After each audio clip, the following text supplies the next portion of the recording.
আমরা কিসের অনুসরণ করব? কিয়ামতের দিন আসলে কি দরকার? এই যে কিয়ামতের দিন কোটি কোটি কোটি মানুষ সেই দিন ইয়া নাফসি ইয়া নাফসি করতে থাকবে। আল্লাহ হবেন বিচারক। সেদিন আল্লাহ কি চাইবেন আমাদের কাছে? কোরআন শরীফের স্পষ্ট আয়াত। ইয়াউমা নাদউ কুল্লা উনাসিম বিইমামিহিম। তোমরা তোমাদের ইমাম সহ এসো। কোনো মত, কোনো পথ, কোনো মাযহাব বলে ডাক দিবেন না। বলবে তোমার ইমাম সহ এসো। ফামান উতিয়া কিতাবাহু বিয়ামিনি। যে ব্যক্তি ইমাম সহ আসবে তার ডান হাতে আমলনামা দেওয়া হবে। ফাউলাইকা ইয়াকরাউনা কিতাবাহুম।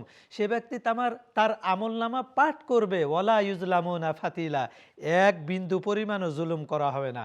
কাজেই কিয়ামতের দিন আমরা কোন ইমাম সহ আসব? সেই দিন আমাদেরকে যে ইমাম সহ আসতে বলবেন আল্লাহ পাক রব্বুল আলামিন, এবং ইমাম নিয়ে না আসলে আমাদের আমলনামা পাওয়া যাবে না। তাহলে মসজিদের ইমাম নিয়ে আসলে হবে না? কেন? তিনি ইয়া নাফসি ইয়া নাফসি বলতে থাকবেন।